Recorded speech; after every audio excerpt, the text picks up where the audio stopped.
Well, hello there, you beautiful, beautiful people. I hope you're all well on this fabulous, fabulous Friday. Can you believe it's Friday already? You look amazing, by the way. The week has been kind to you. It's not been a bad week, has it? It's gone quick, but it hasn't been bad. There's been a lot going on. There's been a lot that we've spoken about. And I think we all deserve a lovely rest over the weekend. For those of us who can have a rest over the weekend, I'm not sure at this stage whether that's going to be possible for me. But anyway, you're not here to hear about what I can and can't do. We've got some docs to go over and a rant to have. Let's get straight into it, shall we? Because this annoys the shit out of me. And I think it's going to annoy the shit out of you too. So, look.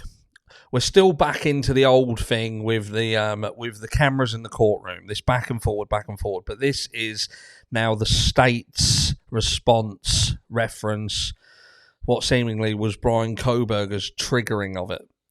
So here we go. So comes now the state of Idaho, by and through the Latah County prosecuting attorney, and respectfully submits the following response to the defendant's motion to remove cameras from the courtroom, filed herein on August 24, 2023. As the court and the parties, including interveners, are aware, this case has and continues to attract significant public and media attention, involving not only traditional media but also a broad range of social media posting, blogs, podcasts and other disseminations, like Harsh Reality, for instance. This case also involves significant physical and emotional components, not only by virtue of the nature of the killings themselves, but also by the myriad circumstances surrounding the victims, their associates, friends, families, the residents at 1122 King Road, and so forth. This case will necessarily involve not only evidence of a graphic nature, but also testimony from a number of young and vulnerable witnesses. Can I just interject here? We'll come back to it, but let's just cover this from this point.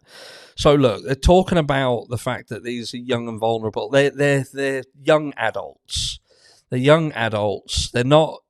What makes them vulnerable, in my opinion, is when the system decides to hide everything, to absolutely hide every single thing and leave questions that people want the answers to, because they can't consolidate situations in their mind, because too many secrets lead to public interpretation of the information that they do have, such as the 8-hour delay in the Idaho 4 case. Normal people who themselves may have children, or grandchildren, and they look at the situation for what it is, and that is that at the very, very basics of it, you have a situation where someone has entered into a property and killed 4 of 6 people that were in there that night, leaving 2 live survivors. And those survivors, one of them hasn't spoken at all, not spoken one iota, and the other one's story has changed at least one time. And between them, no call was made to obtain help for a number of hours, which is in itself a felony, and we did touch on that. That is a felony. But anyway, that's by and by. But point being, there was a big delay, and the story by the only one of them that's spoken has been changed. And we hear on the peripheral of that there was indeed people around this, other young adults, who knew about what had happened hours before help was sought. So you can't hide everything and expect people to just be okay with it. A lot of the issues that you're seeing is because there doesn't seem to be any transparency whatsoever. It's transparency, honesty, and information that stops the stuff that you're complaining about. You can't seem to understand that by hiding everything and keeping everything secret is the very thing that perpetuates negativity surrounding the case and the people within it. And you talk about the families in this doc and the fact that the families are... Steve Gonsalves has spoken out, and his family has spoken out countless times. And in fact, some of the things that Steve Gonsalves himself has said has further perpetuated issues surrounding what people have thought about people around 112 King Road. And furthermore, up to this point, they also talk about the fact that there are victims, that there's a graphic nature to it. But isn't that the same for the many, many, many cases that we also see go through the courtrooms? When there is a crime, there is a victim. When it's a horrendous crime that is a potential death penalty trial, that means there has been a victim, whether that be a young victim or an old victim. We have recently seen the cameras in the courtroom where there were child victims that could have indeed themselves been a death penalty trial. And rarely the only reason that wasn't a death penalty trial is because of the issues that we see in the Idaho 4 case. This unwillingness to be transparent, and the fact that you're going to get people who are pissed off and unhappy with certain elements of the case, and it's going to lead to questions and backlash. But anyway, a little bit of a rant there. So we get on with it. Let's go back to it. So they are basically saying that this case will necessarily involve not only evidence of a graphic nature, but also testimony from a number of young and vulnerable witnesses. These include the surviving roommates of Madison Mogen, Kaylee Gonsalves, Ethan Chapman, and Anna Knodel, and also a number of University of Idaho co-eds and family and friends. Which I think I read into that, and I think so. By saying that there's going to be other people coming in, there's going to be other witnesses, so to speak, this is either going to be down to trying to formulate almost like a guilt trip. This is to build a story and to go as part, we spoke about before. This is about who's best at selling their story. Is the defense best at selling a story? Is the prosecution best at selling a story? And then really getting into the minds and triggering something within the jury. And I have a problem with that to a degree, because I think it should really just be facts and evidence that leads to a conviction, especially when it's death penalty. But a lot of it is to do with emotion and trying to emotionally train a jury to go in the direction you want them to. But anyway, let's carry on. In addition to, and at least partially, as a result of the substantial traditional and social media coverage, certain witnesses have already been subjected to threats and harassment, including physical intrusions directed at not only the witnesses and other university co-eds, but their extended friends and family. And again, we can interject again here and say, but up to now, it has indeed been gagged. Everything has been gagged. Nobody's rarely seen anything. This has just stemmed from the public's inability to see the truth, to get answers. And if they don't see it, they don't have access to it, then they will make up their own minds on what happens and what has happened and who they should point the finger at. Transparency in this case is key in order to stop people guessing, stop people making up stories. I do not understand how people struggle so bad to understand that if there is nothing, people with nothing to hide nothing.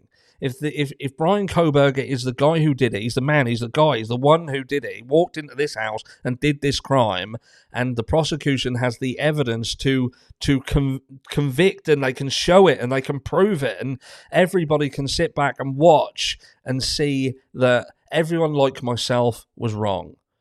That I'm open for being proven wrong. I want to see the evidence. I want them to be able to say, this is what we got, this is what we got, this is what we got. We didn't show it early on, but this is now what we've got. I don't believe in a trial by ambush, which that could potentially mean is going to happen, because I do believe that the defense should have everything that's discoverable, and they should have it, which again is something that we also see isn't happening today, which has further perpetuated the issues that we see. And that is that what we do see, because of various gag orders and things that we don't have access to, we just get to see enough to understand that there are things that aren't happening that should be. And it's fucking bizarre. It's bizarre, I'll tell thee.